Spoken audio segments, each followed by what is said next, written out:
The very concept seems impossible. The Tyranids are not a civilization. They are not a culture.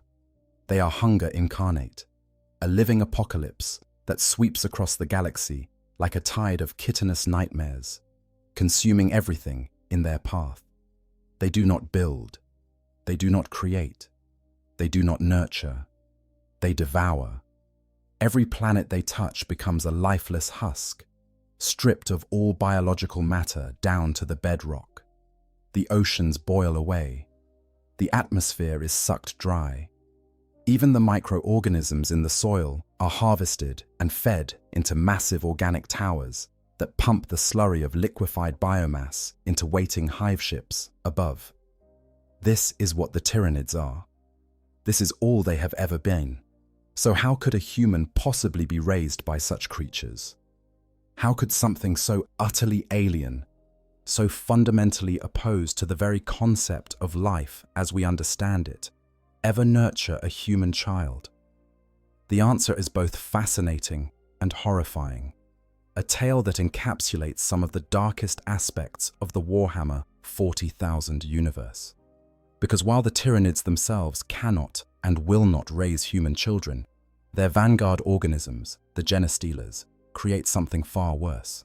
They create families, they create communities, they create entire generations of humans who believe with every fiber of their being that they are beloved children of benevolent gods from beyond the stars.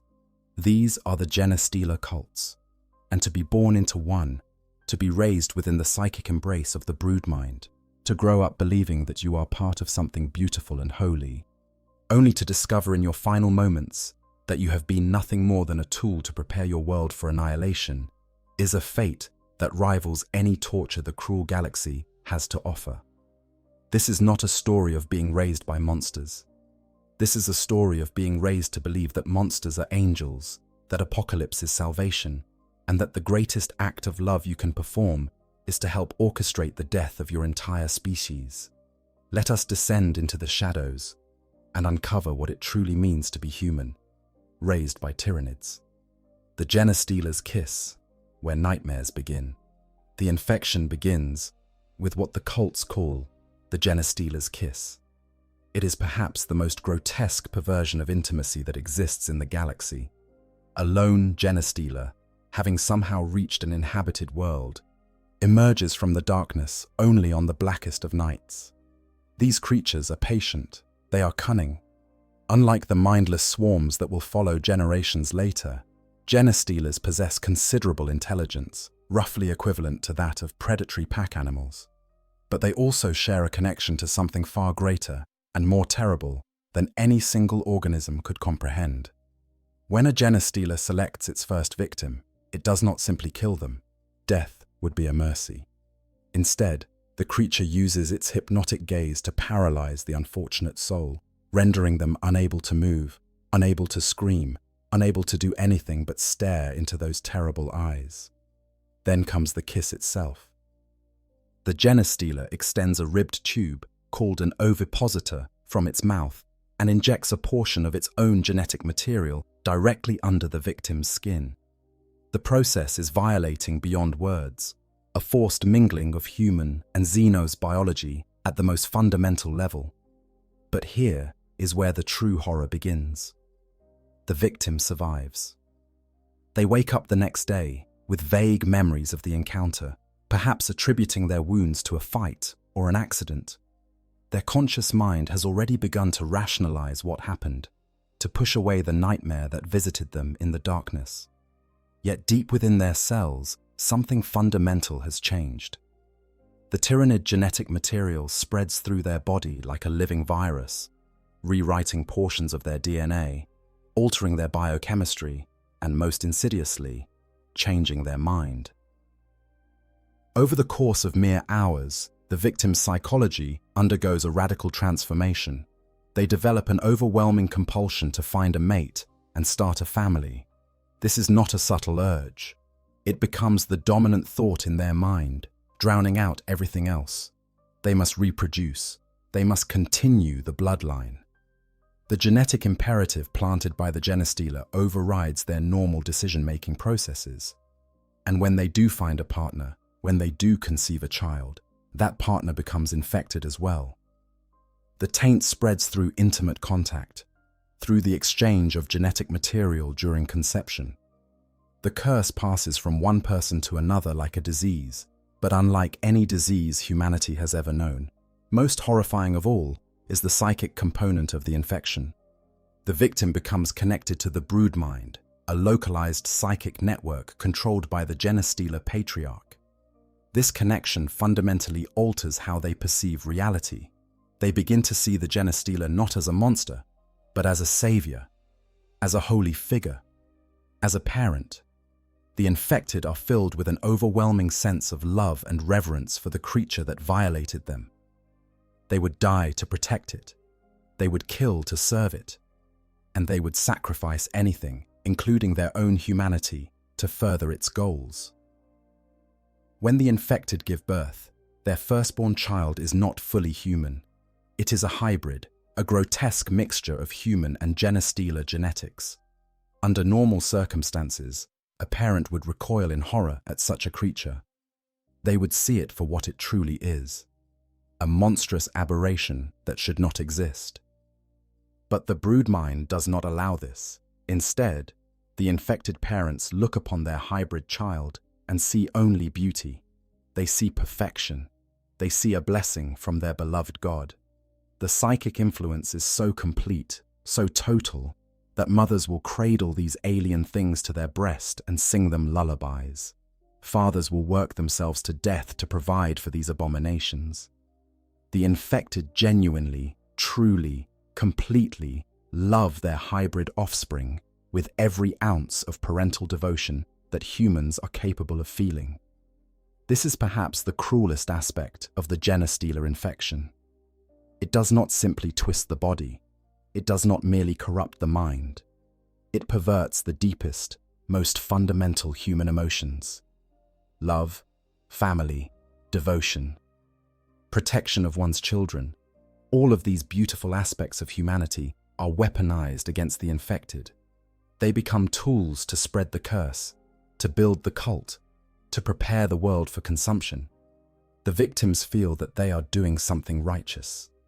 They believe they are building a better future for their children. They have no idea that they are architects of apocalypse. And so the cycle begins. One infected human, one hybrid child. From this seed, an entire cult will grow. Born into darkness, first-generation hybrids. Imagine being born into a body that is fundamentally wrong. Your limbs are too long, jointed in places they should not be. Your skin has a strange pallor, tinged with purple or blue undertones that mark you as other. Your head is elongated, your eyes too large and glaring. You possess between 5 and 6 limbs, some ending in razor-sharp talons that can rend through flesh and bone with ease. You are closer to the genestealer that spawned the infection than you are to the human parents who birthed you. You are a first-generation hybrid, and you are an abomination. But you would never know it. From the moment of your first breath, you are surrounded by love. Your human parents look at you and see not a monster, but a miracle. They hold you, feed you, protect you with a ferocity that borders on madness. Any who threaten you, any who might see you for what you truly are, face the wrath of your devoted family. You grow up in darkness, hidden away from the world above, sheltered in the underhives or the deep mines, where curious eyes cannot find you. And you are not alone. There are others like you, born of other infected families, each one a treasured child of the growing brood. The psychic connection to the brood mind shapes your consciousness from the very beginning. You do not think as an individual. You think as part of a collective.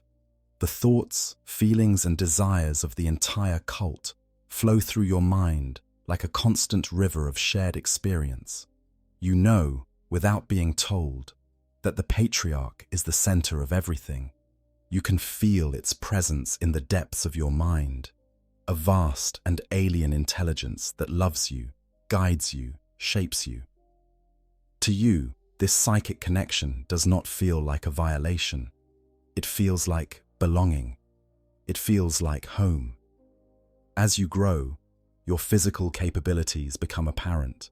You are monstrously strong, capable of tearing through metal with your bare talons. You can move with a speed and grace that no unaugmented human could match. Your senses are sharper, keener. You can smell fear on the wind. You can hear heartbeats from across a room. You are a predator, designed by millions of years of evolution to hunt, to kill, to survive. And yet, you use these gifts not for personal gain, but for the family, for the cult, for the great work that the patriarch has laid out before you. These physical gifts come with their own challenges and learning curves. Young first-generation hybrids must learn to control strength that could accidentally crush the skulls of their human relatives with a careless gesture. They must practice moving through the cramped tunnels of the underhive without leaving claw marks that could betray the cult's presence. They must learn when to unleash their full potential and when to hold back, when to hunt and when to hide, when to be the terrifying predator they were born to be, and when to be the protective family member their human relatives depend upon. Training for first-generation hybrids often involves mock combat with other cultists, carefully controlled sessions where the hybrids can test their capabilities without causing actual harm. These training exercises serve multiple purposes. They allow the hybrids to understand their own capabilities and limitations. They teach them coordination and teamwork with both other hybrids and human cultists. And they provide crucial preparation for the day of ascension, when these skills will be deployed in earnest against the defenders of Imperial order. The diet of a first-generation hybrid differs somewhat from baseline humans. While they can consume normal human food, they often crave protein-rich substances and show a disturbing preference for raw meat. The cult accommodates this need, ensuring that their hybrid children receive adequate nutrition, even if it means diverting resources from other needs. Some cults even establish small livestock operations in hidden areas, raising animals specifically to feed their most valuable hybrid members. Your role in the early cult is crucial. You are part of the inner circle, the true believers who can never pass as human. You help to expand the infection, accompanying more humanoid members on hunts for new victims. You use your strength to defend the growing brood from those who might threaten it. You dig the tunnels and warrens that will house future generations. You are labor, warrior, and guardian all in one. And you perform these duties with religious devotion because you genuinely believe that you are doing holy work. The first-generation hybrids are often called acolytes within the cult structure. They form the shock troops when the time comes for open conflict.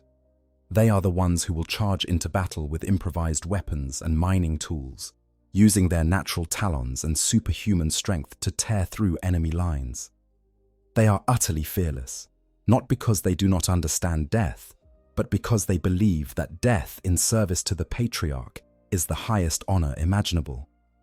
To die protecting the family, to perish while advancing the great plan, is not tragedy, it is glory. But despite their monstrous appearance, first-generation hybrids are not mindless beasts. They are sapient. They can speak Low Gothic, though their voices are often harsh and inhuman. They can use tools and weapons. They can plan and scheme. And most importantly, they can breed, passing on the infection to new generations. When a first-generation hybrid reproduces with another infected human, the result is a second-generation hybrid, one step further along the path back to humanity. The cycle continues, each generation looking more human and less alien, until the fourth generation can walk openly in Imperial society without drawing a second glance. Growing up as a first-generation hybrid means growing up in the shadows, yes, but it also means growing up surrounded by love, purpose, and absolute certainty. You know what you are. You know what you are meant to do. You are a child of the patriarch, a servant of the great work, and one day, when the star children come from beyond the void, you will ascend to join them in glorious unity. This is what you believe. This is what you have been raised to believe, and nothing, not the Imperium, not the Xenos, not even death itself, will shake your faith. You do not know that the star children you worship are the Tyranids. You do not know that the glorious ascension you await is being devoured and digested in a biomass reclamation pool. You do not know that every prayer you speak, every ritual you perform, every sacrifice you make, brings your entire world one step closer to total annihilation. You are innocent in your devotion. You are pure in your faith. And that makes your fate all the more tragic. The evolution continues. Second generation. The second generation represents a subtle but crucial step in the cult's evolution. While still obviously inhuman to anyone who looks closely, second-generation hybrids are more humanoid in appearance than their first-generation cousins. They possess 3 arms instead of 5 or 6, though one of these arms still ends in the characteristic genestealer claw. Their heads are less elongated, their eyes less bulging. They stand hunched and stooped, not like the elderly or infirm, but like coiled springs ready to explode into sudden violent motion. They can speak more clearly, think more complexly, and most importantly, they can begin to interact with the broader society that exists above their hidden warrens. The physical transformation from first to second generation is significant enough to change how the cult operates. Where first-generation hybrids must remain completely hidden, second-generation members can venture into industrial zones and work environments where their unusual appearance might be explained away as the result of industrial accidents, radiation exposure, or simple genetic misfortune. In the manufactorums of the Imperium, where workers regularly lose limbs to machinery or suffer mutations from toxic chemicals, a hunched figure with an extra appendage hidden under work clothes does not necessarily trigger immediate alarm.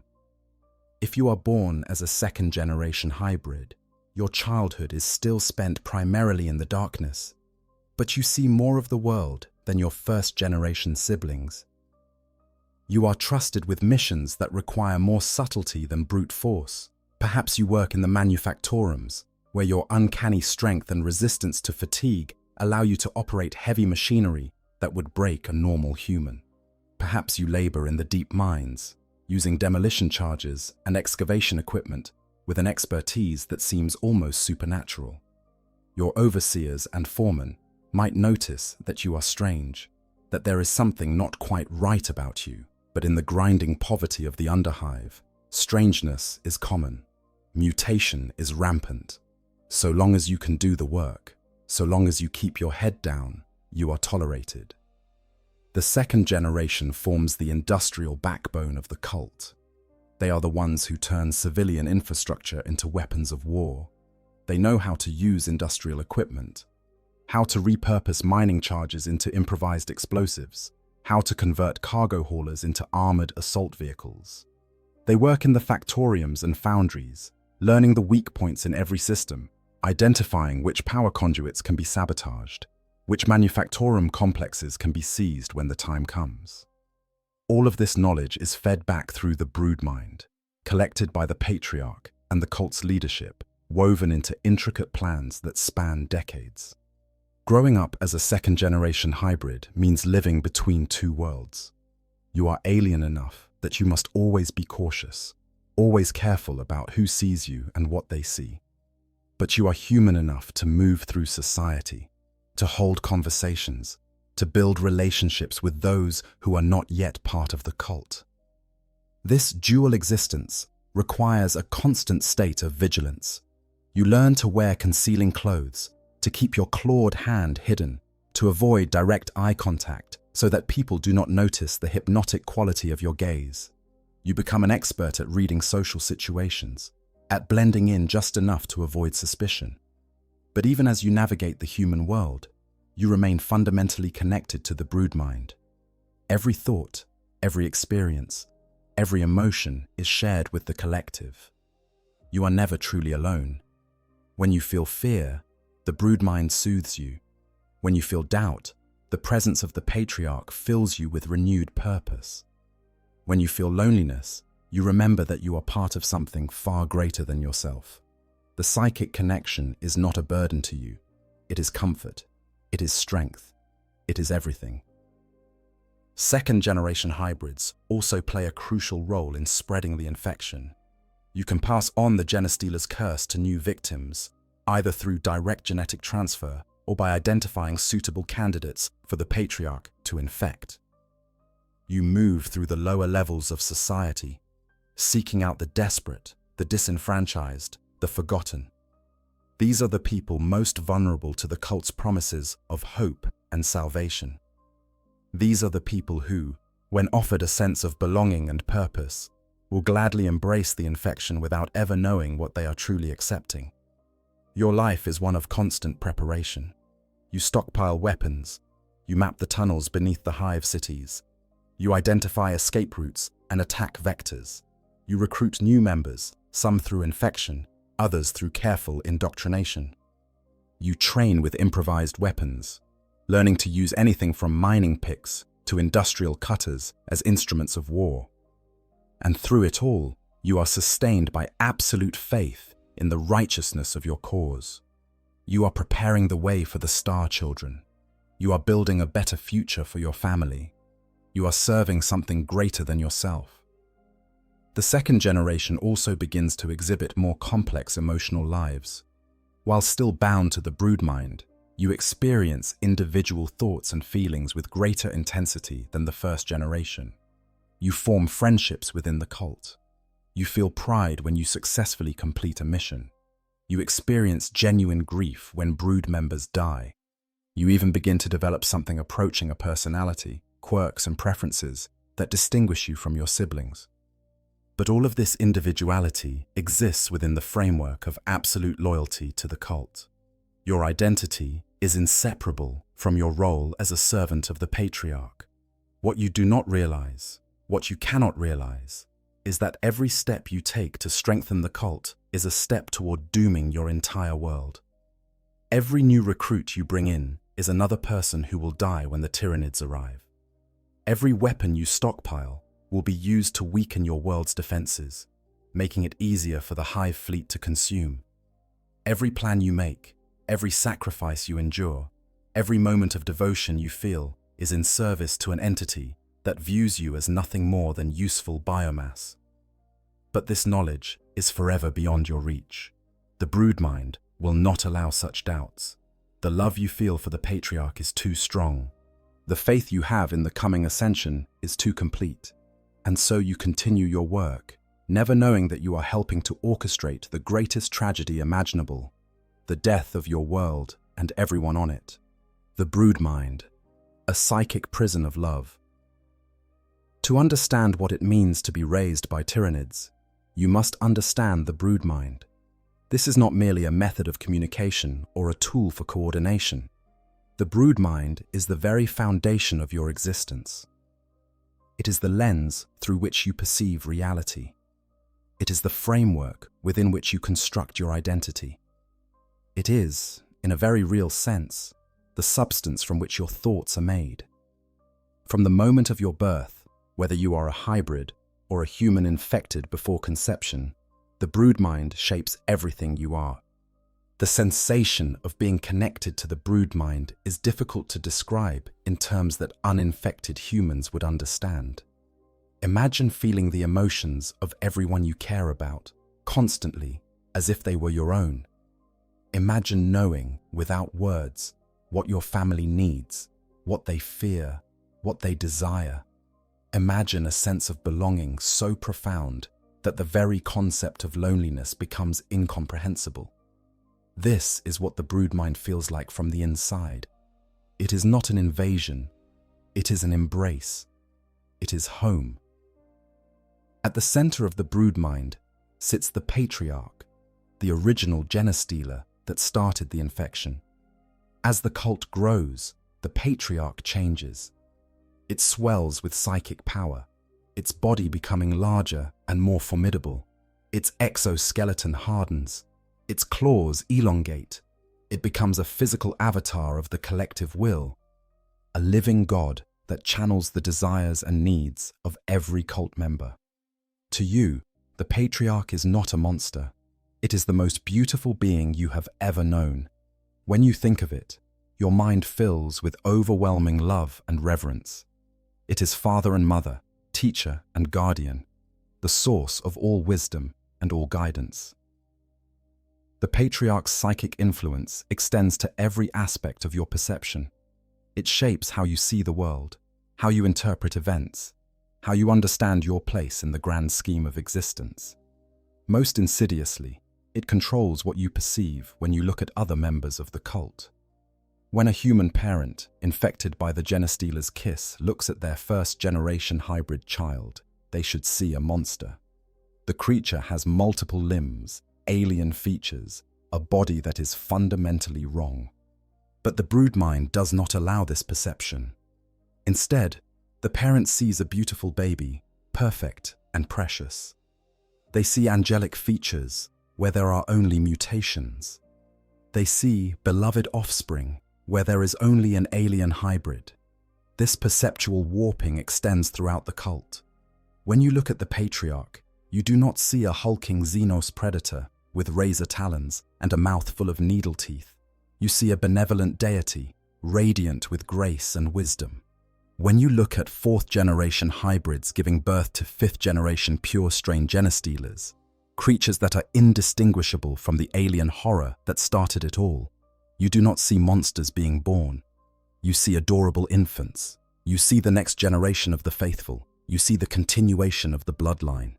The broodmind ensures that you never source and ever see the truth of what you have become. But the broodmind is more than just perceptual filtering. It is also the mechanism through which the cult coordinates its activities. Information flows through the psychic network, like blood through veins. When one cult member discovers a weakness in the planetary defenses, every other member knows it instantly. When a threat is identified, the entire cult responds as one. When the time comes for the uprising, thousands upon thousands of cultists move in perfect synchronization, not because they have been given orders, but because they all share the same thoughts, the same goals, the same purpose. This hive-like coordination makes Genestealer cults extraordinarily dangerous. They do not suffer from the communication breakdowns that plague other insurgent movements. They do not experience internal disputes or power struggles in the way that human organizations do. Every member of the cult is in perfect agreement about what needs to be done, because they are all, in a sense, part of the same larger organism. The broodmind makes them more than just a group of individuals working toward a common goal. It makes them a true collective, a gestalt entity that thinks and acts as one. Yet despite this unity, you retain enough individuality to function in human society. You can make decisions on the fly. You can adapt to changing circumstances. You can form personal relationships, pursue individual interests, and develop your own skills and expertise. The broodmind does not rob you of free will entirely. It simply ensures that your free will is always exercised in service to the cult.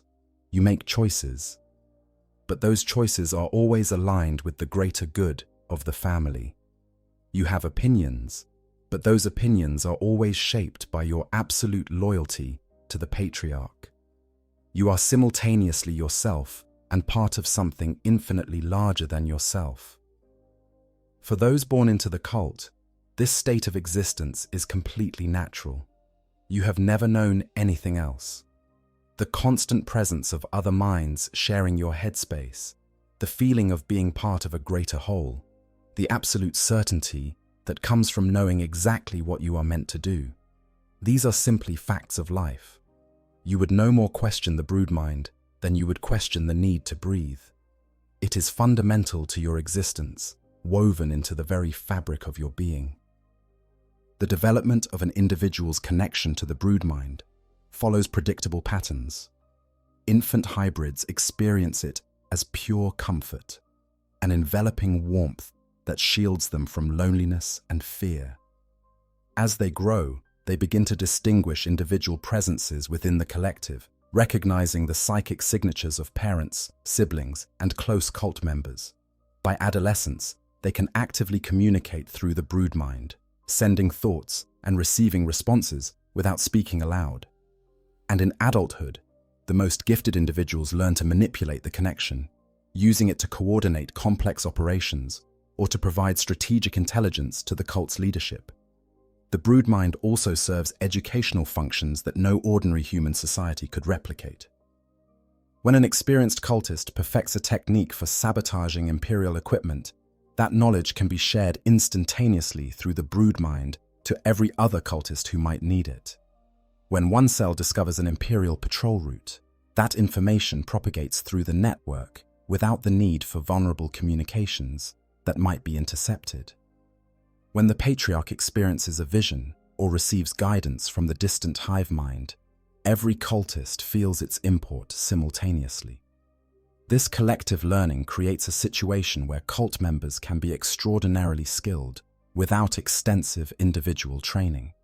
A young hybrid might instinctively know how to operate stolen Imperial weapons because an older cultist who used them decades ago has shared that knowledge through the brood mind. A third-generation infiltrator might understand complex social protocols, not through personal experience, but through accessing the accumulated wisdom of dozens of previous infiltrators. The brood mind makes every cultist the beneficiary of the entire cult's combined knowledge and experience.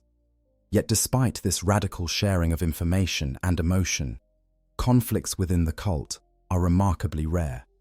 The brood mind does not eliminate disagreements entirely, but it provides context that makes resolution almost automatic. When you can feel not just what someone says, but why they say it, when you can experience their fears and hopes as directly as your own, it becomes very difficult to sustain anger or resentment toward them. The brood mind creates empathy so profound that what would be irreconcilable differences in normal human communities become merely different perspectives on the same shared goal. The brood mind also provides emotional sustenance that makes the harsh realities of cult life bearable. Growing up in the underhive is brutal. Resources are scarce. Life is cheap. Violence is constant. But you are never afraid, never despairing, because you can always feel the love of the family surrounding you. When times are hard, the brood mind shares the burden across thousands of minds. When death comes for a cult member, their passing is mourned by everyone simultaneously, and their memory is preserved in the collective consciousness. In this way, the brood mind offers a kind of immortality. Even in death, you remain part of the family. Your experience is an essence absorbed into the greater whole. But here lies the ultimate tragedy. The brood mind that provides you with such comfort, such purpose, such profound belonging, is itself part of the Tyranid infection. It is not a gift. It is a tool of control. Every beautiful feeling it generates, every moment of connection it provides, every instance of love and unity and purpose it creates, exists only to make you a more effective servant of the great devourer. The brood mind is not nurturing you. It is preparing you to be consumed. It is not giving you a family. It is building an army that will weaken your world's defenses. It is not offering you salvation. It is offering you oblivion wrapped in beautiful lies. When the Tyranid hive fleet finally arrives, when the shadow in the warp descends upon your world, the brood mind will change. The subtle psychic network maintained by the Patriarch will be overwhelmed and absorbed by the vast, terrible intelligence of the hive mind. Some cultists will die instantly, their fragile minds shattered by the psychic onslaught. Others will have a moment of terrible clarity, the brood mind's influence stripped away, and they will see for the first time what they truly are and what they have truly done. And a few, a very few, will survive long enough to be used as disposable weapons by the hive mind, their bodies and minds burned out in service to creatures that regard them with less concern than a human might regard bacteria. But you do not know any of this. You cannot know any of this. The brood mind will not allow it. So you continue to serve, continue to believe, Continue to love your family and your patriarch and your destiny with every fiber of your being. You are happy. You are fulfilled. You are exactly where you are meant to be. And that makes your inevitable fate all the more heartbreaking. Walking among humans. Third and fourth generation. The third and fourth generations represent the culmination of the infection cycle, the point at which the cult's infiltration of imperial society becomes truly insidious. If you are born as a third or fourth generation hybrid, you are, for all practical purposes, human. Your physical appearance is normal enough that you can walk through the streets of the upper hive without drawing stares. You can join the planetary defense forces, the Adeptus Arbites, even the local administratum. You can marry, have children, build a life that looks completely ordinary from the outside, but inside, you are something else entirely. The third generation still shows some signs of the taint if one knows what to look for. Your limbs might be slightly longer than average. Your skin might have a faint bluish or purplish tint that is noticeable in certain lighting. You might possess a third arm, though this is typically hidden beneath specially tailored clothing. Your eyes have an unusual intensity, a hypnotic quality that makes it difficult for people to look away once they meet your gaze. But these are subtle markers, easily dismissed or explained away in a society where minor mutations are common due to pollution, radiation exposure, and the 1,000 other environmental hazards of imperial life. The fourth generation is even more deceptive. You appear completely human. Your only distinguishing features are the sharp teeth hidden behind your lips and those intense, captivating eyes. You can pass any physical examination that does not involve genetic testing. You can serve in positions of authority and trust without arousing suspicion. You are the perfect infiltrator, the ideal fifth column, the nightmare that keeps inquisitors awake at night. And you use this advantage to devastating effect. Growing up as a late-generation hybrid means living a double life from the earliest age. By day, you are a model imperial citizen. You attend the assigned devotions. You work your appointed shifts in the manufactorums or the mercantile exchanges. You pay your tithes. You bow your head to the ecclesiarchy priests and mouth the words of prayer to the God Emperor. But at night, or in the secret hours when your shift ends and you descend into the underhive, you become something else. You shed the mask of normalcy and rejoin your true family, the cult that claims your real loyalty. The psychological strain of this dual existence would break most people. The constant need to monitor every word, every gesture, every facial expression to ensure you do not reveal the truth would drive an ordinary human mad. But you are sustained by the broodmind. When the pressure of maintaining your false identity becomes too great, you can retreat into the psychic embrace of the collective. You can share your burdens with thousands of others who face the same challenges. You can draw strength from the patriarch's presence in your mind. And you can remember that every moment of this deception serves a higher purpose. Third and fourth generation hybrids often develop psychic powers beyond the basic broodmind connection. This is especially true if the cult has been successful in infecting or recruiting psychers during its expansion. The genetic traits of these powerful individuals are inherited by later generations, manifesting as full psychic abilities. You might become a magus, wielding the powers of the warp in service to the cult. You might develop precognitive abilities that allow you to see threats before they materialize.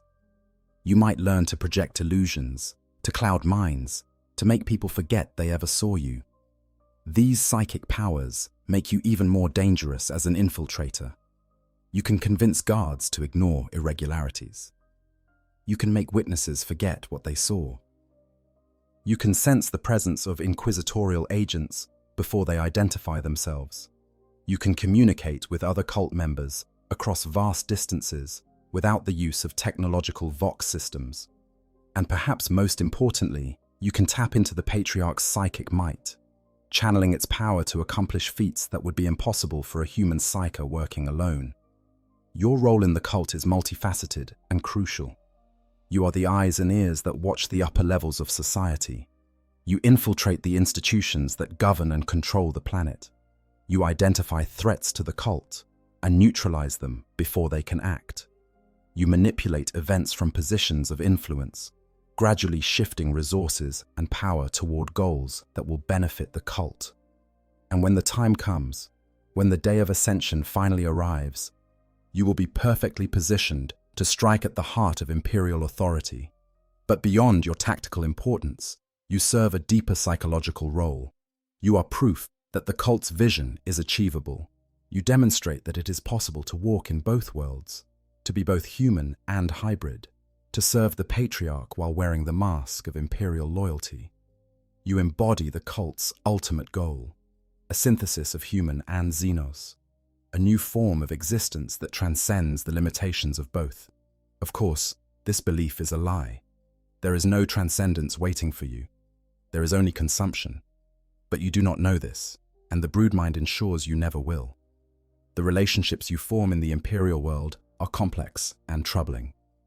You might develop genuine friendships with uninfected humans, people who trust you, who confide in you, who would be shocked to learn what you truly are. You might fall in love with someone outside the cult, experiencing emotions that seem to exist independently of the broodmind's influence. You might have children of your own, and if your partner is uninfected, those children will be fully human, genetic throwbacks that can live completely ordinary lives. But all of these relationships are ultimately subordinate to your loyalty to the cult. If the patriarch commands you to betray a friend, you will do it without hesitation. If the cult's goals require you to sacrifice your uninfected children, you will make that sacrifice, secure in the knowledge that you are serving a greater good. The broodmind ensures that your priorities are always clear, even when your heart might pull you in other directions. Fourth-generation hybrids are also responsible for producing the fifth-generation, pure-strain genostealers, identical to the creature that started the infection. When you give birth to one of these beings, you look down at a monster that could tear you apart with its talons and see only a beautiful baby.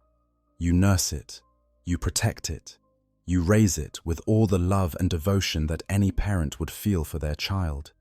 And when it is grown, when it is ready to continue the cycle, you send it out into the world to find new victims, to start new cults, to spread the glorious infection to virgin populations. This is perhaps the most horrifying aspect of being a late-generation hybrid. You are, by any objective measure, human.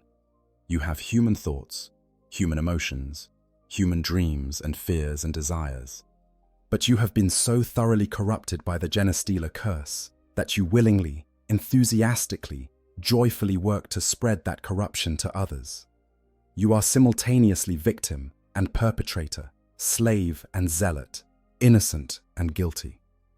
You embody the complete success of the Tyranid infiltration, a human who has been transformed into a willing instrument of humanity's destruction.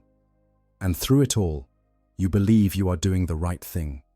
You believe you are building a better future. You believe that when the Star Children come, when the day of ascension finally arrives, you will be rewarded for your faith and service. You believe that the suffering and sacrifice and constant deception are all worthwhile because they serve a holy purpose. The broodmind has made you incapable of seeing the truth, that you are helping to doom your entire species, and that your reward for all this devotion will be to be dissolved in a bioacid digestion pool alongside everyone and everything you ever claimed to love. Life in the shadows. Daily existence in the cult. To truly understand what it means to be raised by Tyranids, we must examine the day-to-day existence within a genostealer cult. This is not a life of constant violence and dramatic religious ceremonies, though those elements certainly exist. For the most part, life in the cult is a grind of hard labor, quiet preparation, and the patient accumulation of resources and influence that will eventually be needed when the time comes to rise up and seize control. Genostealer cults almost always form in the darkest, most desperate corners of Imperial society. The underhives of massive hive cities provide perfect breeding grounds, where millions upon millions of people toil in near total darkness, forgotten by the aristocracy that lives in the spires above. Mining colonies on airless moons offer ideal conditions, where workers labor for generations in cramped tunnels, never seeing the sun, their lives measured in tonnage extracted rather than personal worth. Forge worlds, where the Adeptus Mechanicus rules with mechanized indifference, create populations of desperate workers who are worked literally to death and then recycled as nutrients for the next generation.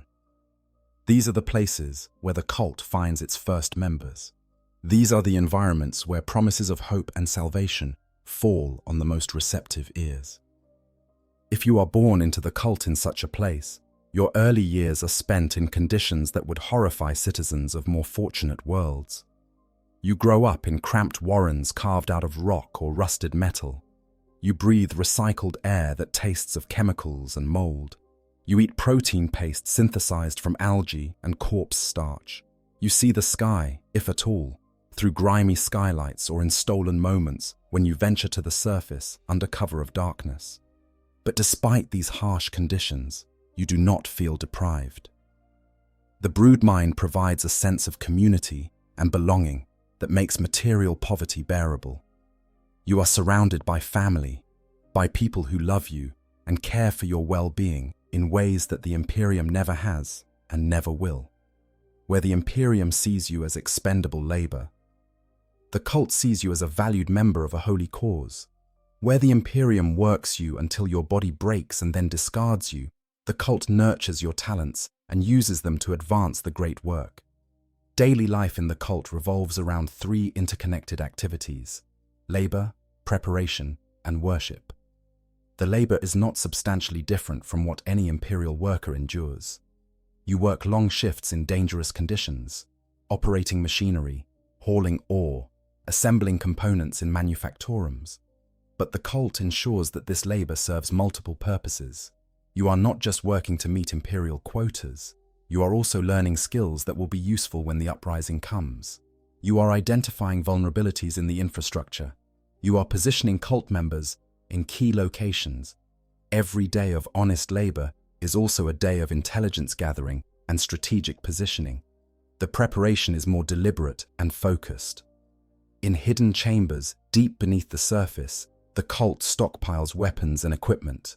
Mining charges become improvised explosives. Industrial cutters become anti-armor weapons. Cargo haulers are reinforced and armed to serve as improvised fighting vehicles. The cult teaches its members how to fight, how to move in coordinated units, how to strike hard and fast and disappear back into the shadows before the authorities can respond.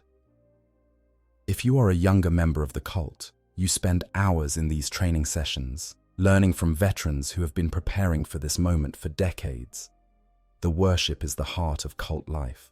Several times a week, sometimes every night, the cult gathers in its sacred spaces to celebrate the faith that binds them together. These are not the sterile, joyless ceremonies of the imperial creed. These are vibrant, emotional affairs filled with singing, dancing, and ecstatic communion with the broodmind. The patriarch is often present at these gatherings, or at least its psychic presence can be felt by all in attendance. The magus, the cult's spiritual leader, delivers sermons about the coming day of ascension, painting vivid pictures of the glorious future that awaits the faithful. The sacred spaces where these gatherings occur vary dramatically, depending on the cult's location and resources. In underhive warrens, worship might take place in chambers carved from ancient rockreet, walls adorned with crude paintings depicting the patriarch and the star children. In mining colonies, the cult might commandeer abandoned shafts, transforming them into underground cathedrals where the darkness itself becomes part of the religious experience. Some cults are wealthy enough to construct proper temples, buildings that appear from the outside to be normal manufactorums or storage facilities, but hide elaborate worship spaces within.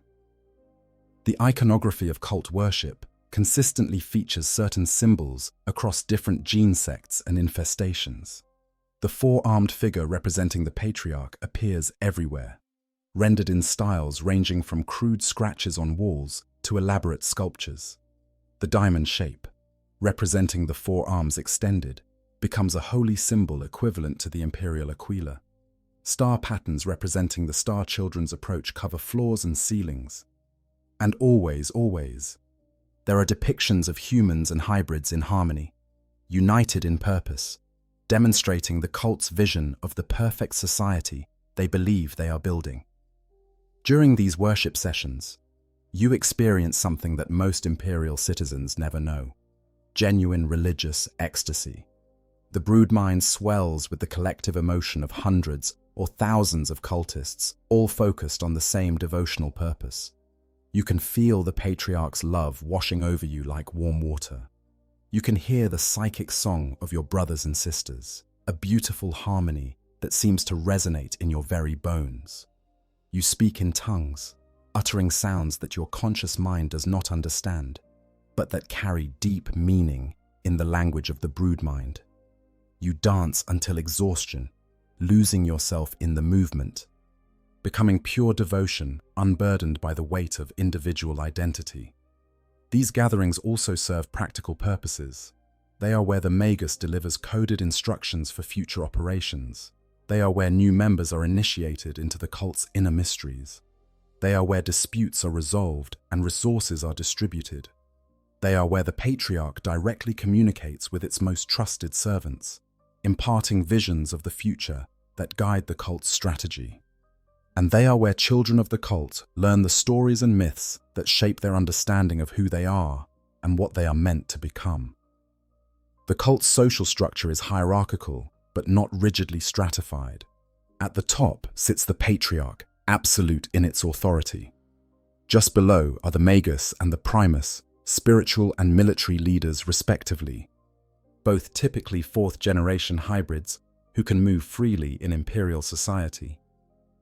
Below them are various specialists: the Clamavus, who spreads propaganda; the Biophagus, who conducts genetic experiments; the Nexos, who manages logistics and planning; the Sanctus Assassins, who eliminate threats to the cult.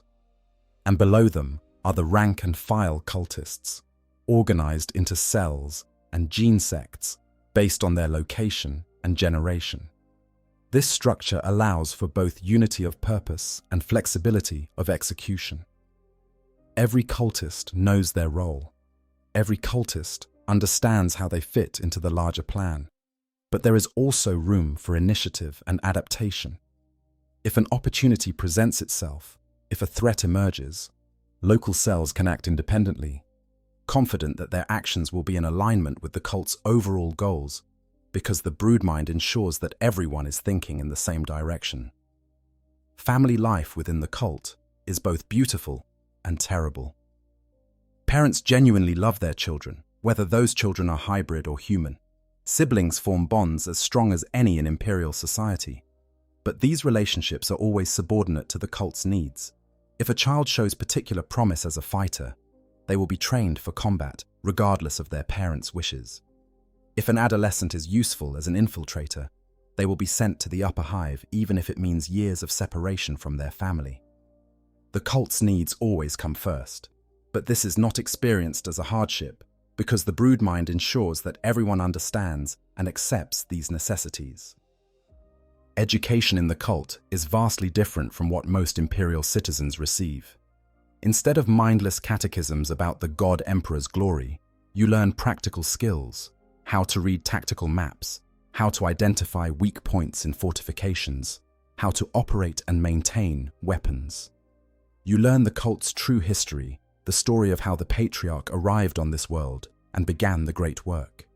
You learn about the Star Children and the glorious future they will bring. And you learn absolute loyalty to the family above all else. Recreation exists, but it is always communal and often serves the cult's purposes. You might participate in competitive games that are actually combat training exercises. You might engage in creative activities that produce propaganda materials. You might attend social gatherings that are actually recruitment opportunities. Even your moments of relaxation and enjoyment are woven into the larger tapestry of cult life. Throughout all of this, you are happy. Or at least, you believe you are happy. The broodmind provides a constant low-level euphoria, a sense of contentment and purpose that makes even the harshest conditions tolerable. You look around at your cramped warren, your meager possessions, your life of endless labor and preparation, and you feel blessed. You feel chosen. You feel like you are part of something infinitely more important than your individual comfort. And in this, you are both completely wrong and absolutely right. You are part of something larger than yourself. But that something is not a glorious religious movement. It is an apocalypse in slow motion, a carefully orchestrated tragedy that will culminate in the death of your entire world. Every aspect of your daily life, every moment of happiness and belonging and purpose, exists only to make you a more effective tool of destruction. But you cannot see this. The broodmind will not allow it.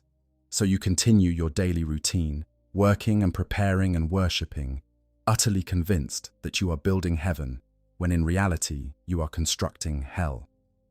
The beautiful lie. Faith and prophecy. At the core of every Genestealer cult's existence lies a faith so powerful, so all-consuming, that it shapes every aspect of how cultists perceive reality.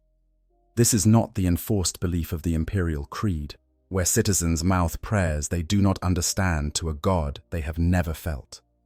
This is genuine religious devotion, born from direct psychic communion with entities the cultists believe to be divine.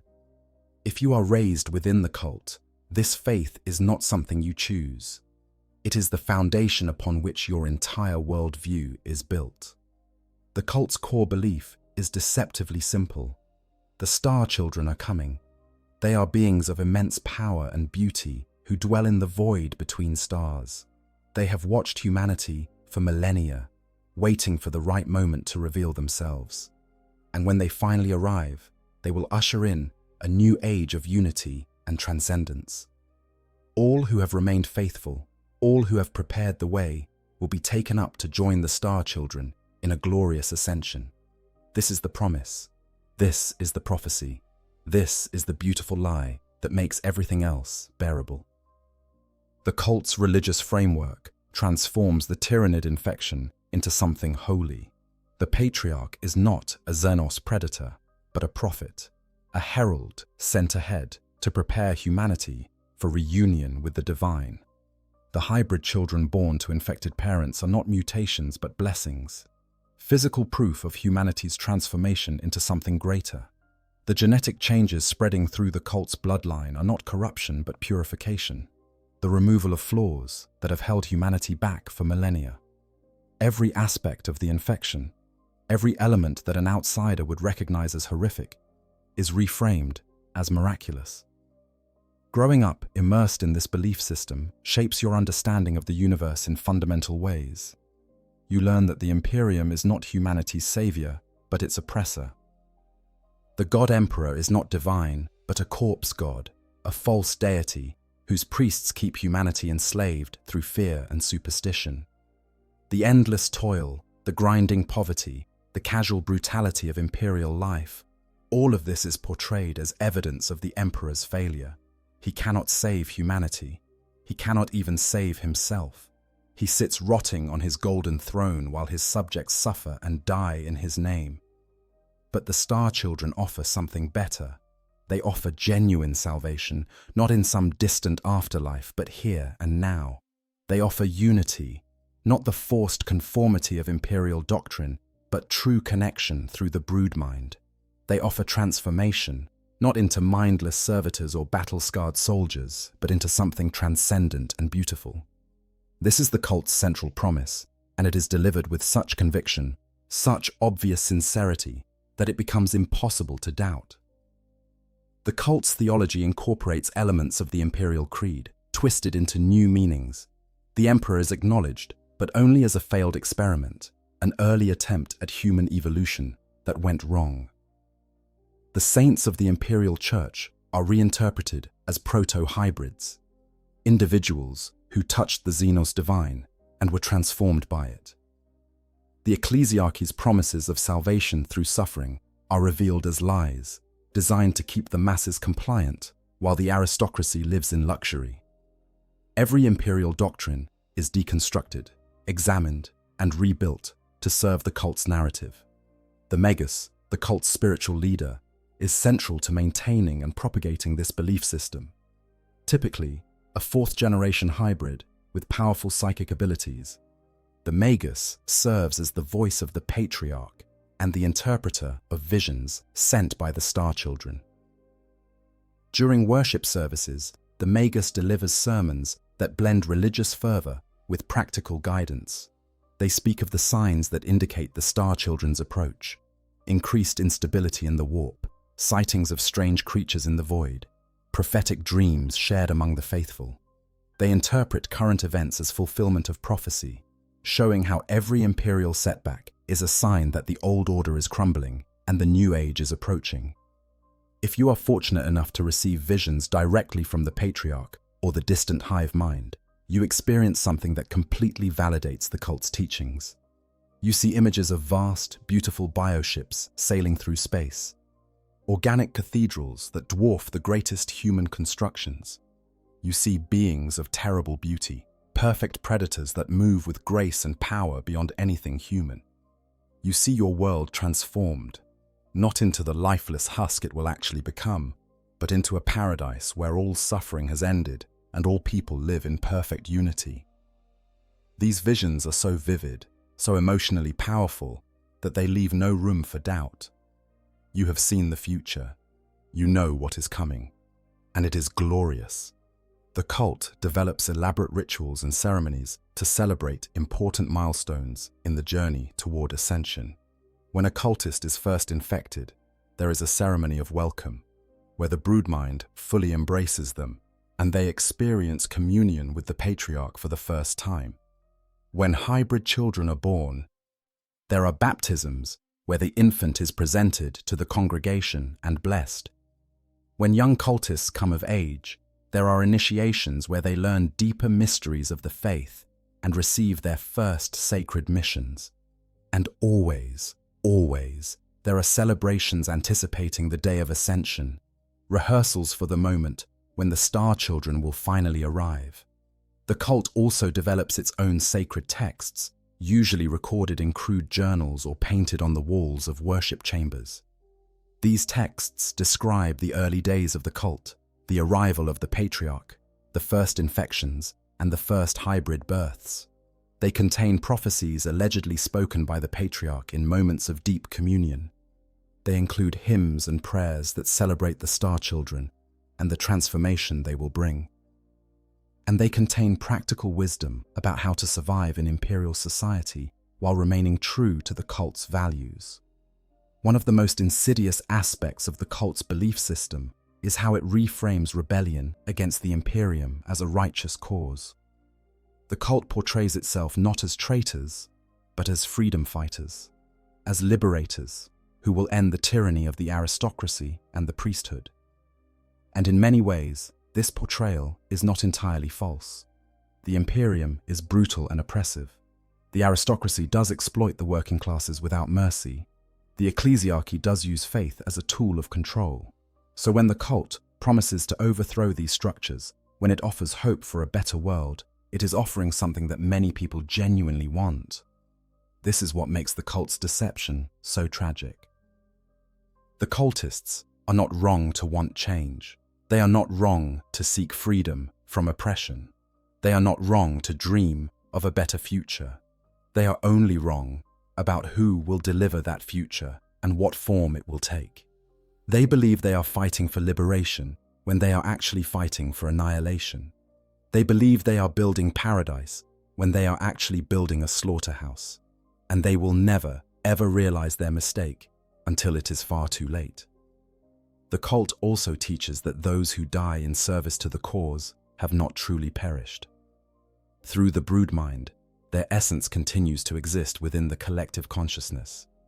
Their memories, their experiences, their very identity becomes part of the greater whole. And when the Star Children arrive, when the day of ascension comes, these honored dead will be reconstituted in new, perfect forms. Death is not the end but a transition, a temporary state that will be reversed when the transformation is complete. This belief makes cultists extraordinarily brave in battle. Why fear death when it is merely a passage to something better? Why hesitate to sacrifice yourself when you know you will return in glory? The cult's faith removes the natural human aversion to self-destruction, turning every member into a potential martyr who will gladly die if it advances the cause. This makes them devastating opponents, willing to take casualties that would break any normal fighting force. But perhaps the most heartbreaking aspect of the cult's faith is how sincere it is. These are not cynical manipulators who know they are spreading lies. They are true believers who have staked everything on a promise that will never be fulfilled. They love their patriarch with genuine devotion. They worship the Star Children with authentic fervor. They anticipate the day of ascension with real joy and hope. Everything they feel is real. Everything they believe is heartfelt. And everything they have been told is a lie. The beautiful lie of the Genestealer cult is perhaps the cruelest deception in the galaxy. It takes humanity's deepest needs, the need for belonging, for purpose, for hope, and uses them as weapons. It transforms faith into a tool of destruction. It makes love itself an instrument of apocalypse. And it does all of this so effectively that the victims never see what has been done to them until the moment of their annihilation, when the Star Children they worshipped reveal themselves as the great devourer, and paradise transforms into oblivion. The day of ascension. When angels become monsters, you have waited your entire life for this moment. Generations of your family have toiled in darkness, spreading the faith, gathering resources, positioning the faithful in key locations throughout society. The signs have been building for months or even years. Increased psychic disturbances, strange shadows in the warp, visions shared among the most sensitive cultists. The Magus has declared that the time is near. The Patriarch's psychic presence has grown so powerful that even the least sensitive members can feel it thrumming through the broodmind like a second heartbeat. The day of ascension has finally arrived. The uprising begins with carefully coordinated strikes across the entire planet. In the underhives, cultists emerge from their hidden warrens by the thousands, armed with improvised weapons and industrial equipment turned toward war. In the upper levels, infiltrators who have spent decades building cover identities reveal their true allegiance, sabotaging power systems, opening secured gates, eliminating key defenders before they can react. In the military, brood brothers who have risen to positions of command turn their forces against their unsuspecting comrades. Across the planet, in a single coordinated moment, the cult that has lurked in shadows for generations erupts into open warfare. If you are part of this uprising, you fight with a fervor that borders on ecstasy. The broodmind surges with collective purpose, connecting you to thousands upon thousands of fellow cultists, all engaged in the same holy war. You can feel their triumph when they seize an objective. You can sense their determination when they face resistance. You can experience their sacrifice when they give their lives to advance the cause. You are not fighting alone. You are part of something vast and terrible and glorious, a wave of transformation that will wash away the old order and prepare the world for the arrival of the Star Children. The fighting is brutal and chaotic. Imperial forces, caught completely off guard by the scale and coordination of the uprising, struggle to mount effective resistance. Entire regiments of the planetary defense forces defect to the cult, revealing that the infection has penetrated far deeper than anyone suspected. Critical infrastructure falls to sabotage. Communication networks go dark. Supply lines are severed. The carefully maintained order of imperial rule collapses with shocking speed, revealing how fragile it always was beneath the surface. But the Imperium does not go quietly. Where loyalist forces maintain cohesion, they fight back with ruthless efficiency. Arbite squads move through the underhives, purging suspected cult strongholds with flame and bolter fire. Space Marines, if any are available in the system, deployed to critical locations, each one a walking engine of destruction that can turn the tide of entire battles. The Adeptus Mechanicus unleashes its Skitarii legions, cybernetic soldiers who fight with mechanical precision. The war for the planet becomes a grinding meat grinder, consuming lives on both sides at a horrific rate. The Imperial response to a revealed Genestealer cult uprising follows predictable patterns, though the intensity varies based on available resources and the strategic importance of the threatened world. On minor worlds with limited garrison forces, the response might be localized and desperate, planetary defense forces fighting a losing battle against an enemy that has thoroughly infiltrated their ranks. On more important worlds, the Imperium brings devastating force to bear. Inquisitors coordinate the response, their authority overriding local commanders. They implement brutal measures. Entire hive sectors declared contaminated and burned out with promethium. Suspected cultists executed without trial. Psychic screening of the entire population, regardless of the disruption this causes to Imperial production quotas. The tragedy of these counterinsurgency operations is how often they come too late.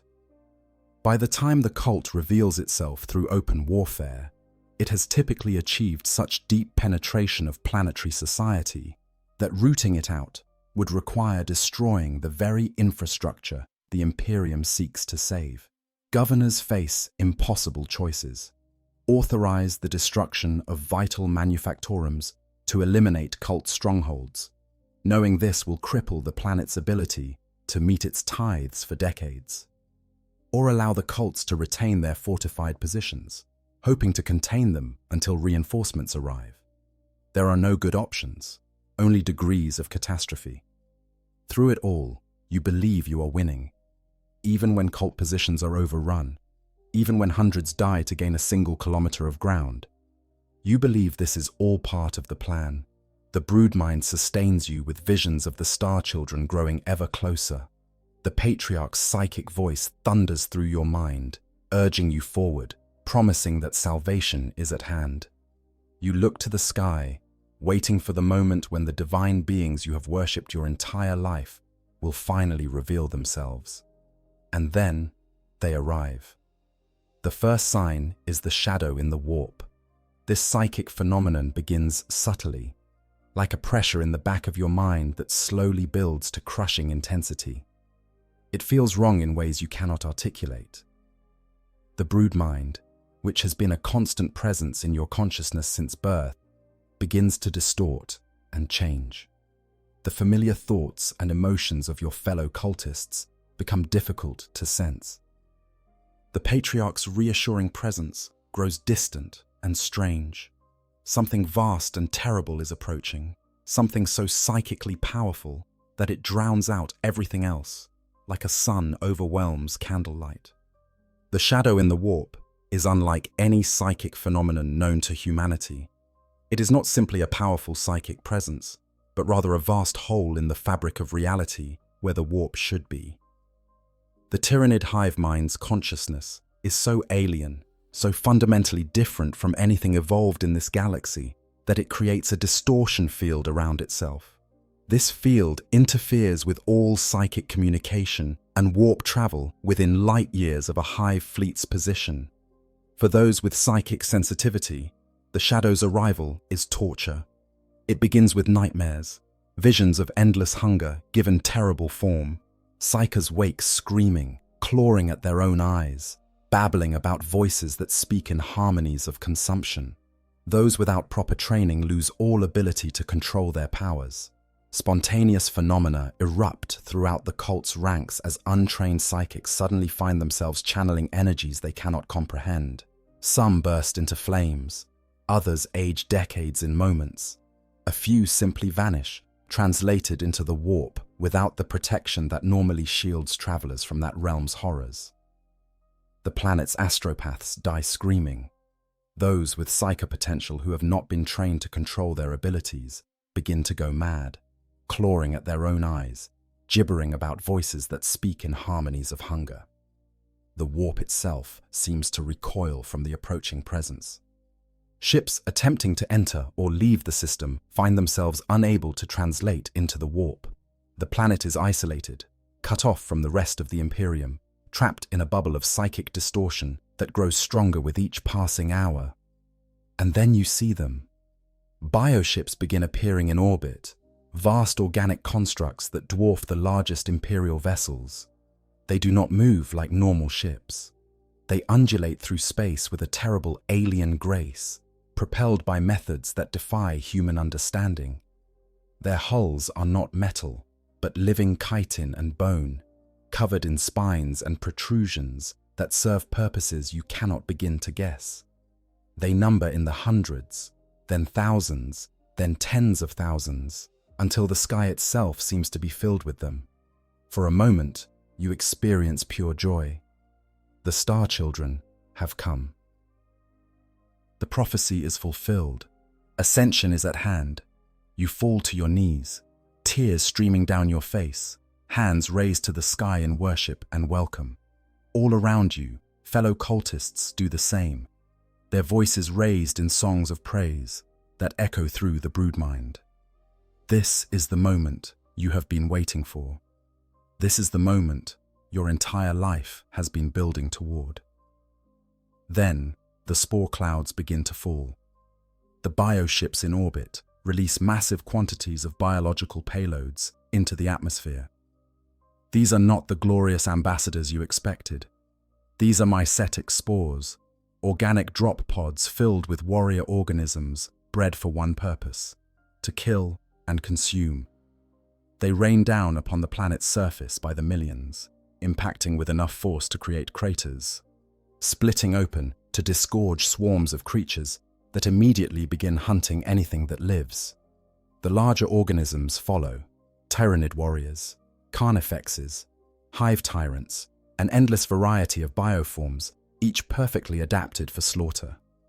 They do not discriminate between Imperial forces and cultists. They attack everything that moves with the same mindless ferocity. You watch in confusion as these creatures, which should be your divine saviors, tear through cultist positions as eagerly as they attack Imperial defenders. Surely this is a mistake. Surely they do not recognize you as allies. Surely once they sense the Patriarch's presence, they will understand. But they do not understand. They do not recognize you as anything other than food. The Star Children you have worshipped your entire life reveal themselves to be Tyranids, and they have not come to save you. They have come to devour you. This is when the brood mind changes completely. The vast alien intelligence of the hive mind overwhelms the localized psychic network maintained by the Patriarch. For some cultists, the psychic shock is fatal. Their minds simply cannot process the transition from one consciousness to another so radically different. They die instantly, blood pouring from eyes and ears, their final expressions twisted in confusion and terror. Others experience something worse. As the hive mind assimilates the brood mind, its influence over perception begins to fail. The psychic filters that have shaped how you see reality your entire life suddenly drop away. You look at the Patriarch and see not a beautiful prophet but a monstrous Xenos predator. You look at your hybrid siblings and see them for the abominations they truly are. You remember giving birth to pure-strain genestealers and realize with dawning horror that you nursed alien monsters at your breast. Every beautiful memory, every moment of divine communion, every instance of religious ecstasy is revealed as a lie, a psychic manipulation, a cruel deception. The psychic revelation is so traumatic that many cultists go completely insane. They tear at their own flesh, trying to claw the alien corruption out of their bodies. They attack their own family members, seeing them suddenly as the monsters they always were.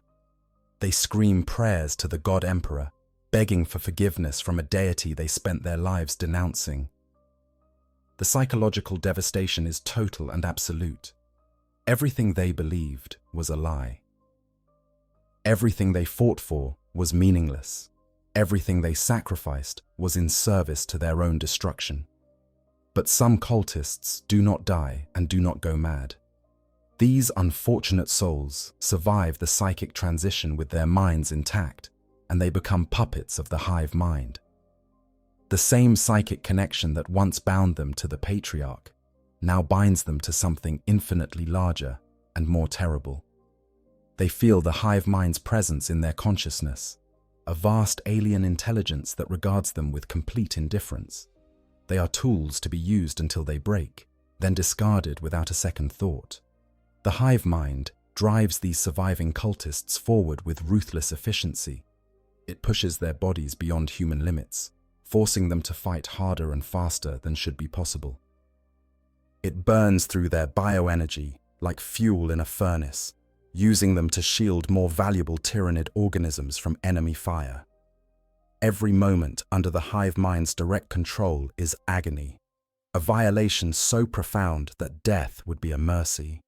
But the hive mind does not grant mercy. It uses these broken cultists until there is nothing left, then harvests what remains. You watch friends dissolve in acid digestive pools, their screams cut short as they are reduced to component proteins. You see family members torn apart and consumed by creatures that look exactly like the pure strain genestealers you lovingly raised as children. You witness the planet itself being systematically stripped of all life, every tree, every animal, every microorganism harvested and fed into the great biological engines of the hive fleet.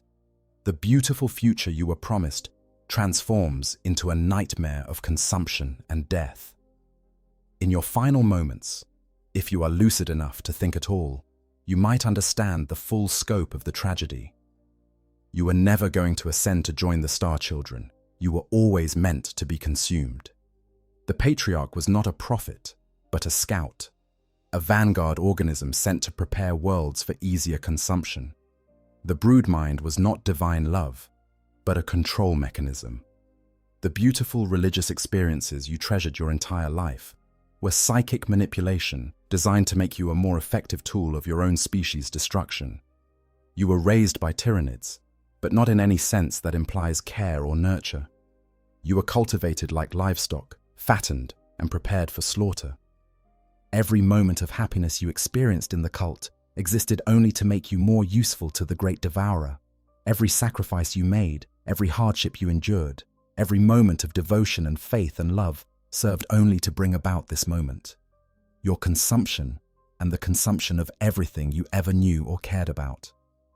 The day of ascension has arrived. But instead of rising to join the divine, you are falling into oblivion, another data point in the galaxy's greatest tragedy, another victim of the most successful deception ever perpetrated. The Tyranids have not just destroyed you, they have made you complicit in your own destruction, turned you into a weapon against your own kind, corrupted the very concept of faith and family and love into instruments of apocalypse. And in the end, as the bioacid dissolves your flesh and your consciousness fades into the eternal darkness, you might have one final, terrible thought. It was never about you at all. To the hive mind, you are not a person. You are not even a statistic. You are simply biomass, calories to fuel the endless hunger of the great devourer. And that, perhaps, is the cruelest truth of all. The end of all things, consumed by the gods, you worshipped. The Tyranid consumption of a world is not a quick process. It takes weeks, sometimes months, to completely strip a planet of all biological material. During this time, the few cultists who survive the initial psychic shock and the opening waves of violence face a reality so horrific that it defies comprehension. The world they fought to liberate, the paradise they believed they were helping to create, transforms before their eyes into a vision of hell. The Tyranids deploy their full arsenal of biological horrors. Smaller organisms swarm across the surface, termagants and hormagaunts moving in tides of claws and teeth, rippers burrowing through the ground to find every last pocket of organic matter, genestealers that look identical to the ones you worshipped your entire life hunting with mechanical efficiency. These creatures do not distinguish between combatants and civilians, between cultists and imperial citizens. They kill everything they encounter with the same mindless determination. The efficiency with which the Tyranids prosecute the harvest is terrifying to witness. They waste nothing.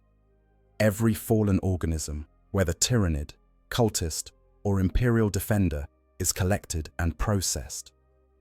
The wounded are not left to suffer, but are swiftly consumed, their biomass reclaimed before they have even finished dying. The Tyranids operate with a ruthless pragmatism that makes conventional warfare seem almost humane by comparison. There are no prisoners. There are no negotiations. There is only the harvest. Different Tyranid organisms serve highly specialized roles in the consumption process. Harvesters, grotesque creatures with massive grinding maws, move through areas that have been cleared of resistance, consuming plant matter and small organisms missed by the initial assault. Sky slasher swarms and gargoyles patrol the skies, ensuring nothing escapes the harvest by fleeing to remote areas.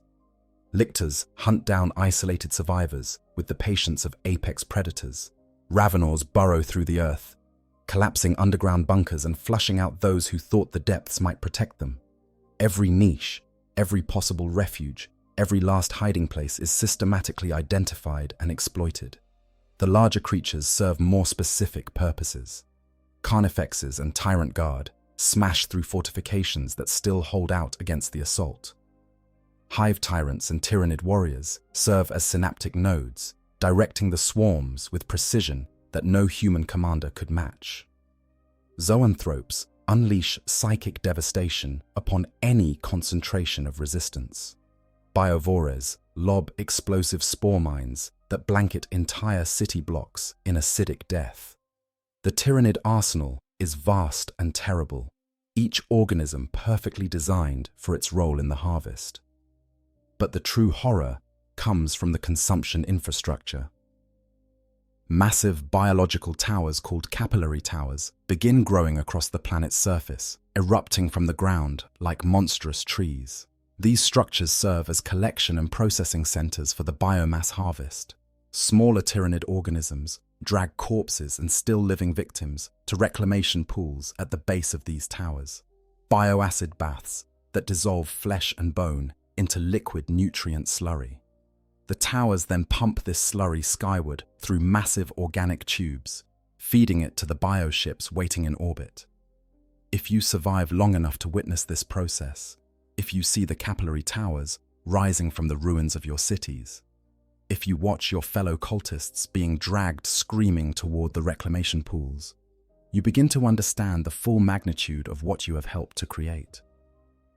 Every person you recruited into the cult, every Imperial citizen you helped overthrow, every act of sabotage that weakened planetary defenses, all of it led to this. You did not fight to create a better world. You fought to make this world easier to consume. Some cultists, in their final hours, attempt to flee. They run for ships, hoping to escape off-world before the Tyranids complete their harvest. But the bioships in orbit maintain a tight blockade. Every vessel that attempts to leave the system is intercepted and boarded. Genestealers infest fleeing refugee ships, creating new cults that will spread to other worlds. The infection continues even in the midst of apocalypse. The Tyranids ensure that some seeds of corruption escape, carried by desperate survivors who think they have escaped, when in reality, they are simply spreading the curse to new hunting grounds. Others attempt to fight back, finally realizing that the creatures they worshipped are their destroyers. But resistance at this stage is futile. The hive mind has complete control of the planet. The shadow in the warp prevents any call for help from reaching the wider Imperium. The synaptic network coordinates the Tyranid swarms with perfect efficiency. For every creature killed, 10 more emerge from the mycetic spores that continue to rain from orbit. The planet is doomed. Everyone on it is doomed. And there is nothing anyone can do to change that. A few cultists, the most psychically resilient, or perhaps simply the most unlucky, survive to see the final stages of the harvest. The atmosphere itself begins to change as Tyranid organisms release biochemicals that alter its composition. Plants wither and die as the very nutrients in the soil are extracted. The oceans turn toxic as aquatic organisms are harvested, and the water itself is processed for any useful molecules. The sky takes on a sickly color, tinted by spore clouds and biological particulates. The world is dying, and you are witnessing its death throes. In these final days, some cultists experience a strange clarity. The psychic influence that has shaped their thoughts and perceptions for so long is completely gone, burned away by the overwhelming presence of the hive mind. For the first time in their lives, they can think truly independently, and what they think about, what they cannot stop thinking about, is the magnitude of their betrayal. They did this. They helped make this happen. Every person dying in the bioacid pools, every child consumed by the swarms, every world's worth of suffering and death is partially their doing. A very small number of cultists managed to survive the initial harvest by hiding in deep bunkers or remote locations that the Tyranids initially overlook. These survivors face perhaps the cruelest fate of all. They watch as the Tyranids systematically scour the planet of all life, knowing that they will be found eventually. They listen to the screams of the dying carried on winds that grow thinner each day as the atmosphere is processed and removed. They see the capillary towers growing taller, pumping ever more biomass into orbit. And they know, with absolute certainty, that there is no hope, no rescue, no escape. Some of these survivors go mad from the isolation and horror. Others maintain their sanity only through complete denial, convincing themselves that this is all somehow part of the plan, that the transformation is necessary, that something beautiful will emerge from this nightmare. A few face reality with grim acceptance, understanding that they were tools of something so utterly alien that human concepts of morality or purpose simply do not apply. They were used, they were discarded, and soon they will be consumed. When the Tyranids finally find these last holdouts, when the final pockets of resistance are eliminated and the last hiding places are uncovered, the harvest enters its final phase. The capillary towers pulse with increased activity, pumping the last dregs of biomass into orbit. Smaller organisms begin throwing themselves into the reclamation pools, their purpose served, their bodies needed as raw material for the next world. Even the capillary towers themselves are consumed, broken down and absorbed back into the bioships. The bioships themselves swell with the accumulated biomass of an entire world. They use this material to grow new organisms, to reproduce, to repair damage sustained in battle, and to fuel their journey to the next feeding ground. A single harvested world can allow a hive fleet to grow exponentially, producing far more bioships and warrior organisms than existed before the harvest began. This is why the Tyranids are such an existential threat to the galaxy. Every world they consume makes them stronger. Every successful harvest enables larger invasions. Every genestealer cult that prepares a world for consumption accelerates the great devourer's advance.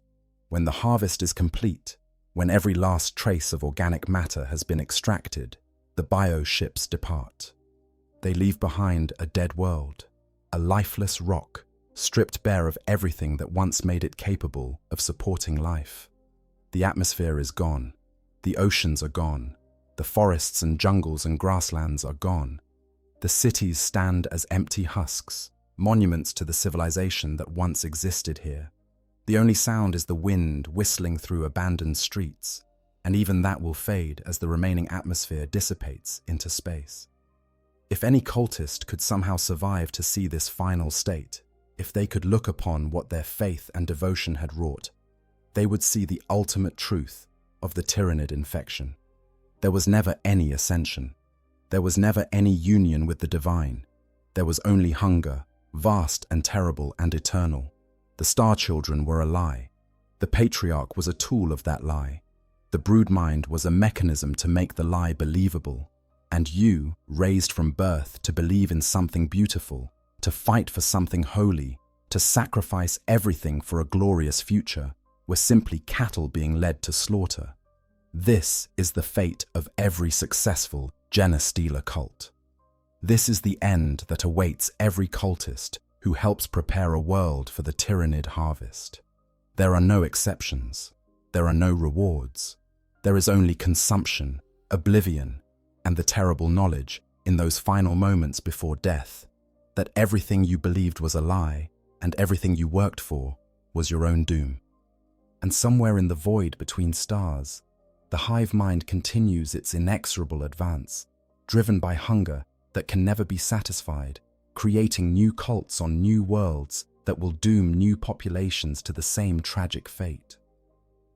The cycle continues, the infection spreads, and more humans will be raised by Tyranids, cultivated in love and faith, grown in the belief that they serve something beautiful, only to be harvested like crops when the time comes. Conclusion: a galaxy of hidden horrors. The Genestealer cults represent one of the most insidious threats facing humanity in the 41st millennium. Unlike the obvious dangers of orc invasions or chaos incursions, the cult menace grows in secret, hidden in the dark places of the Imperium for generations before revealing itself. By the time a cult is discovered, it has often spread so far and penetrated so deep into planetary society that complete eradication is nearly impossible without destroying the world itself. What makes the cult threat particularly horrifying is not just the physical danger they represent, but the psychological and spiritual dimensions of their corruption. To be raised by Tyranids through the mechanism of Genestealer infection is to have the very concept of humanity weaponized against you. Love becomes a tool of control. Faith becomes a mechanism of deception. Family becomes a breeding ground for monsters. Every beautiful human emotion, every aspect of our nature that makes life worth living, is perverted and twisted into an instrument of our own destruction.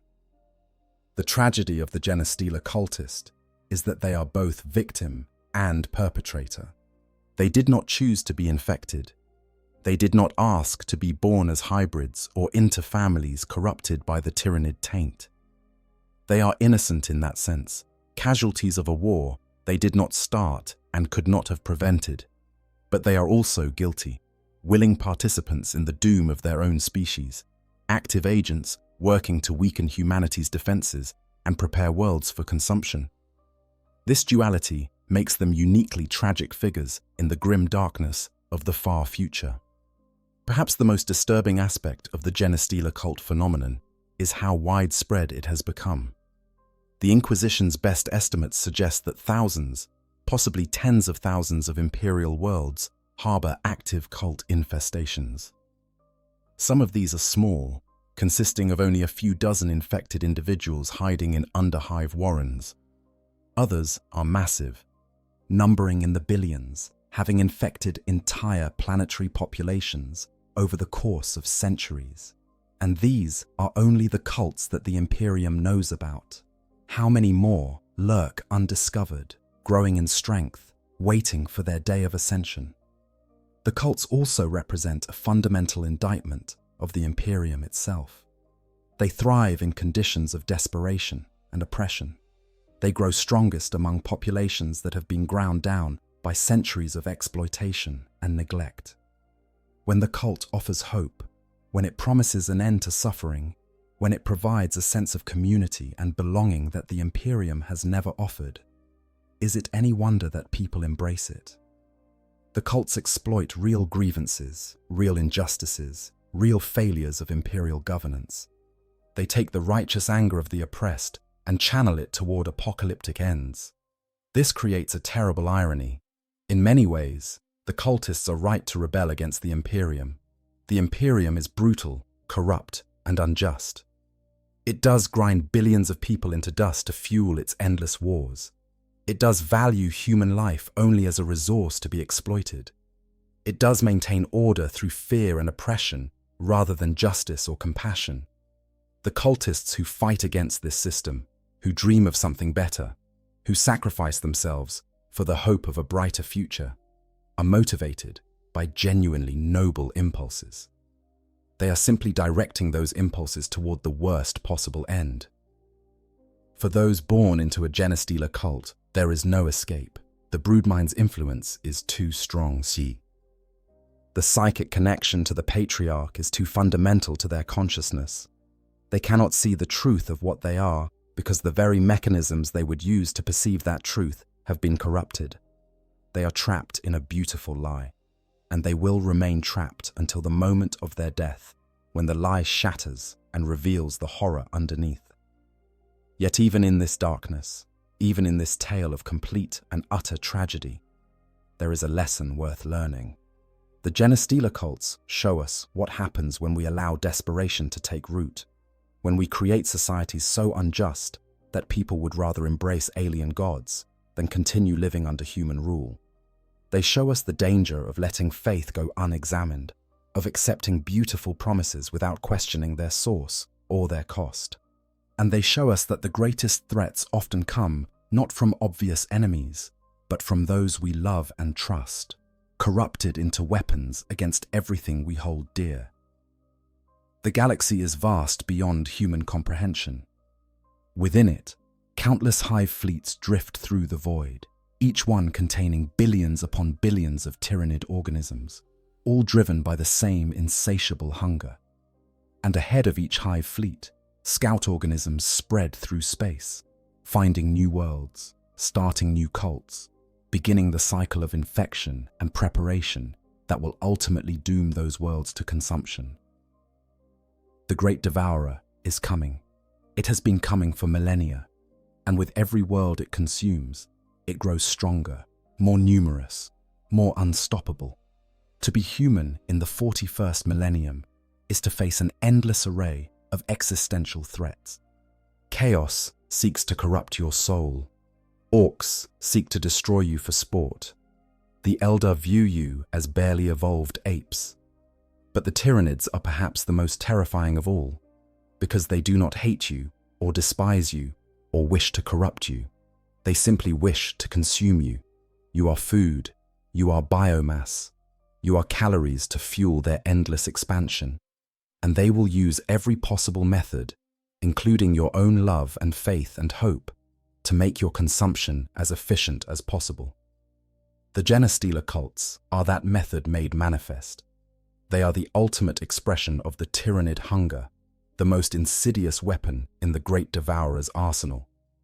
And they are spreading through the Imperium like a cancer, growing in the dark places, waiting for their moment to strike.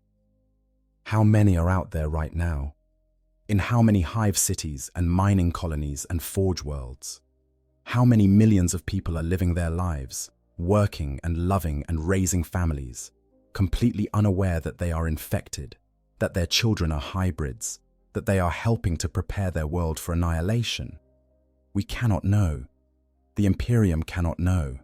And that uncertainty, that fear that anyone could be infected, that any world could be harboring a cult, is itself a weapon that the cults wield against us. They make us paranoid. They make us see threats where none exist. They turn us against each other. And all the while, the real cults continue to grow in the shadows, patient and inexorable as the hive fleets they serve. This is what it means to be raised by Tyranids. This is the horror that waits in the darkness. This is the tragedy that has befallen countless humans across the galaxy and will befall countless more before the end. And there is no solution, no cure, no hope of stopping the spread before it is too late. The Great Devourer is coming. The cults are preparing the way. And all we can do is fight, resist, and pray that when our world's day of ascension finally comes, we have the strength to die on our feet rather than in the digestive pools of beings we mistook for gods. If this deep dive into the darkest corners of Warhammer 40,000 has intrigued you, if you want to explore more of the fascinating and horrifying lore of this universe, please consider liking this video and subscribing to the channel. Your support helps me continue creating these in-depth explorations of the grim darkness of the far future. Thank you for watching. And remember, in the dark places of the Imperium, strange cults gather, worshipping things they do not understand, preparing for a salvation that will never come. The only question is whether your world will be next.